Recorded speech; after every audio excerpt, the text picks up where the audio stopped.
Good evening, welcome to South Asia Newsline. I'm Lipakshi Khurana.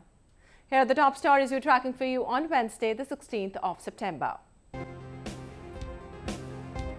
Mullah Omar's family pledges allegiance to new Afghan Taliban chief. India and Cambodia sign bilateral pacts to strengthen cooperation. And UN seeks special court for war crimes trial in Sri Lanka. And now for all the details, the Afghan Taliban has announced the end of succession dispute as family of the late chief Mullah Omar pledged allegiance to its new chief Mullah Akhtar Mansoor. This has raised hopes for revival of Afghan peace process. The Afghan Taliban on Tuesday announced that the family members of their late Supremo Mullah Omar have pledged allegiance to the newly appointed chief Mullah Akhtar Mansoor, ending days of leadership crisis. The decision was taken during a meeting attended by religious clerics and senior Taliban leaders. The Taliban leadership was rocked by a crisis in July this year when the news came that Omar had died in 2013. In a hastily convened meeting, Omar's deputy, Mullah Mansoor, was appointed as the new leader. But many commanders and Omar's family were unhappy with his appointment. The end to the leadership issue has now paved way for the resumption of peace talks between the Taliban insurgents and the Afghan government. The first round of formal talks between the two sides took place in Pakistan's hill resort of Murree in July this year. However, the second round was stalled due to differences within the Taliban over the leadership issue.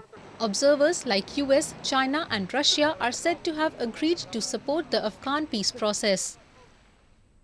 Top Taliban leaders who escaped from Ghazni prison early this week can pose a serious threat to Afghanistan's national security, say reports. Taliban insurgents had stormed the prison in central Afghanistan, freeing hundreds of prisoners in one of the biggest jailbreaks in the country. A so-called Taliban judge, several senior commanders and 3 would-be suicide bombers are said to be among the 355 prisoners who escaped from Ghazni prison in the attack carried out by the Taliban. At least 158 prisoners among these are considered to be a serious threat to the national security. The Afghan Interior Ministry has said that 5 officials, including policemen and the prison warden, have been arrested in connection with the case.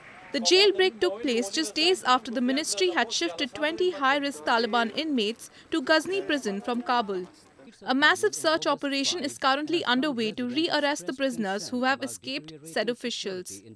Meanwhile, Afghan lawmakers have criticized the police for not launching an immediate manhunt after Monday's prison break.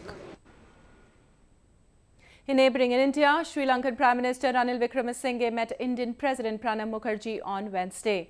The two leaders discussed a host of bilateral issues.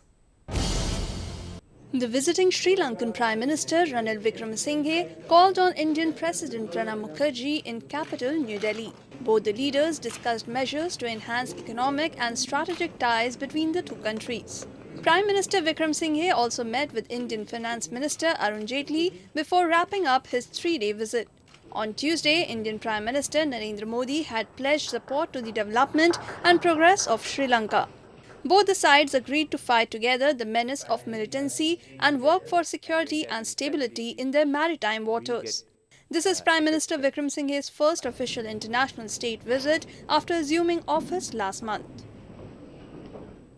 The United Nations has called for a special court to try war crimes committed during the Sri Lankan army's conflict with Tamil rebels. In the long-awaited report, the UN Human Rights Council accused both sides of atrocities, especially during the final stages of the war in 2009. Around 40,000 Tamils died in the final army offensive and tens of thousands of people went missing in Sri Lanka's 26-year civil war. Successive governments in Sri Lanka have denied international probe into the war crimes. The report comes 2 days after Colombo said it was setting up a South Africa-style Truth and Reconciliation Commission to look into the atrocities. New political context in Sri Lanka is encouraging, and I believe the international community should remain engaged and support and accompany this process, including in the setting up of such a hybrid special court. Pakistan has muzzled media in its administered region of Kashmir in order to hide the real situation from the world, activists have claimed. Hardly any independent news comes out of Pakistan-administered Kashmir as reports against gross human rights violations and exploitation by Pakistan Army and other agencies are heavily scrutinized. Kashmiri leaders claim that Pakistan is manipulating the media to unleash its propaganda while putting an iron curtain on harsh realities.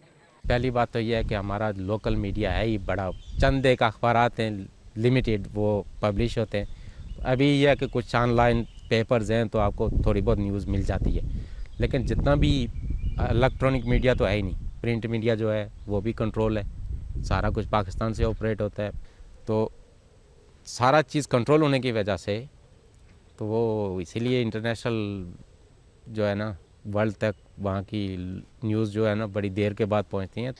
The education sector in Pakistan-administered Kashmir has also been twisted in Pakistan's favor as even historic facts about the region are misrepresented in school textbooks. With pathetic state of government schools, only a few are able to go for private education in the impoverished Himalayan region. असल में सबसे बड़ा मसला वहाँ पे जो है ना लैक ऑफ एजुकेशन है एजुकेशन जो गवर्नमेंट स्कूल में दी जाती है तो उसका तो ना तो कश्मीर की हिस्ट्री के साथ कोई ताल्लुक है ना उसमें कोई फैक्ट्स होते हैं वो सब फैब्रिकेटेड चीज़ें उन्होंने वो सिलेबस में डाली हुई तो वो एजुकेशन लेके तो आप किसी मेरिट को मैच ही नहीं करते. Khan also says that Pakistan has discriminated the people of the region for years as they are not considered for top posts in civil services. The locals are not given preference in government jobs which are provided to people of other provinces of Pakistan. तो जो limited jobs हैं तो वो भी pick and choose की बुनियाद पे दी जाती हैं आपको अपनी रियासत जो है ना गिरवी रखनी पड़ती है लिखना पड़ता है कि हम पाकिस्तान के से लॉयल हैं और अपनी लॉयल्टी शो करते हैं और हम बिलीव करते हैं कि रियासत जम्मू कश्मीर का जो है ना इलाक़ होना चाहिए पाकिस्तान के साथ. तो इस तरह की कंडीशंस हैं तो यूथ को तो जॉब्स मिलती ही नहीं हैं. तो कश्मीरी प्रोमोटर के आईजी नहीं बन सकता चीफ सेक्रेटरी नहीं बन सकता सेक्रेटरी फाइनेंस नहीं बन सकता डायरेक्टर जनरल हेल्थ नहीं बन सकता ये सारे पंजाब से आते हैं. Due to years of neglect, Pakistan-administered Kashmir, which is under the illegal occupation of Pakistan, ranks among the lowest in the world when it comes to the standard of living. Indian Vice President Hamid Ansari met Cambodian Prime Minister Hun Sen on Wednesday. Both the leaders agreed to enhance cooperation in the various fields.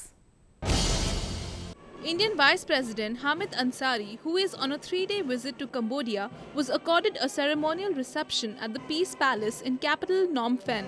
Vice President Ansari and Cambodian Prime Minister Hun Sen held talks to discuss issues of bilateral importance. Both the sides signed 2 memoranda of understandings to boost tourism and enhance cooperation in healthcare, agriculture and women empowerment under the Quick Impact Projects initiative. There was a time when Indians could not think of tourism abroad. They could think of a little bit of tourism in our vast country, but foreign tourism was very difficult. That stage is now over. An Indian, when he or she comes to Cambodia, comes to see something of a reflection of one aspect of its own cultural past. Vice President Ansari is in Cambodia on the first leg of his 2-nation tour. He will also visit Laos to shore up the below potential bilateral trade and investment. In India, the rising number of dengue cases, especially in capital New Delhi, has triggered panic among people. The city is grappling with its worst dengue outbreak in 5 years, with 11 deaths so far. The number of cases of the mosquito-borne disease has climbed to a staggering 1,872. Already at a 5-year high, the number of dengue cases in India has hit nearly 20,000 and is expected to rise further. In Indian capital New Delhi, the government is preparing a contingency plan to tackle its outbreak. All private hospitals and nursing homes have been directed to increase the number of beds for dengue patients. आदेश दिया गया है कि कोई भी admission के लिए serious patient को मना नहीं कर सकता है और अगर उनके पास फैसिलिटीज नहीं है या बेड नहीं है तो उसको स्टेबलाइज करेंगे स्टेबलाइज करने के बाद ही दूसरे अस्पताल में भेज सकते हैं. About 70% of the world's dengue cases are found in Asia, and India alone accounts for 34% of the total. Climate change is believed to be making the environment more friendly for the dengue-spreading Aedes mosquitoes. Scanty rainfall and rise in humidity have resulted in a spike in the number of dengue cases this year. An unprecedented increase in dengue cases has put pressure on blood banks, even as health officials maintain that blood transfusion is not necessary for every dengue patient. मतलब ये नहीं कि आदमी panic हो। Dengue का मतलब है कि पानी पूरा एडुकेट अमाउंट में पानी पिएं, कांस्टेंट ऑब्जर्वेशन रहें, अपने ब्लड टेस्ट कराते रहें, डॉक्टर के साथ मिलकर रहें। हॉस्पिटल में भर्ती होने की ज़रूरत नहीं है। हॉस्पिटल में वही भर्ती होंगे जिनका कोमॉर्बिडिटी है, जैसे मैंने आपको बताया डायबिटिक है, old age hai. With no known vaccine to prevent dengue, improving the environment and the public health system are the only ways to control the spread of the disease. And that involves rigorous checks in all buildings, areas where water can accumulate, leading to breeding of mosquitoes, the use of mosquito repellents, and fumigation of residential and commercial areas. The craft beer industry in India is witnessing a boom as the sophisticated drink has caught the fancy of its residents. Cheers to craft beer. Until recently, beer sales in India were dominated by mainstream lagers. But drinkers are developing more sophisticated tastes, and they now have many more exotic brews to savor. Mumbai's first brew pub was launched in 2013, and since then, another 50 bars have opened, serving locally brewed craft beer. Industry leaders are placing their bets on the growth potential of craft beer. People will always demand a better product. Craft beers are made with the finest of ingredients. Most craft beers, almost all of them, don't use any chemicals. We don't use any preservatives. Plus, craft beers also give the consumers a serious variety. You know, people are getting a little bored drinking the same lager. If you go into the market, 99% of all beers are the same. But while the craft beer industry is gaining popularity, there are headwinds such as rigid state liquor laws, licensing procedures, and a lack of skilled labor. These challenges are not putting off ambitious brewers. If I do some back of the envelope calculations, looking at countrywide, in 2015, we probably are selling close to about 7 million liters a year, right? And a liter, roughly average about $8 a liter. So you're looking at about $50 to $60 million the current industry is at, right? The way it is growing, from 2009 to 2015, from 1 to about 50 or 60, I see this industry growing, at least about 15-20% compounded average growth rate for the next 10 years. Even at that growth rate, craft brews would still be a tiny part of India's multi-billion-dollar beer industry, which is dominated by Kingfisher with more than 50% of the market. But craft brewers are unfazed, as they are not aiming for mass appeal. Craft brewing is very limited, so we do like small batches of 500 liters each. Also, they are too huge, and I don't think so we'll make much of a difference there, unless we get into bottling and then start exporting our product as well, which I don't think so would happen at this very stage. Hopefully in another 10 years' time, the government norms and the regulations should change, and we should be able to do that as well. While craft beer is making a splash in India, it still has a long way to go before it competes with the big boys in the brewing world. Nidhi Rai, South Asia Newsline, Mumbai. Well, that's the way it was in South Asia this evening. Before we conclude, the top stories once again. Mullah Omar's family pledges allegiance to new Afghan Taliban chief. India and Cambodia sign bilateral pacts to strengthen cooperation. And UN seeks special court for war crimes trial in Sri Lanka.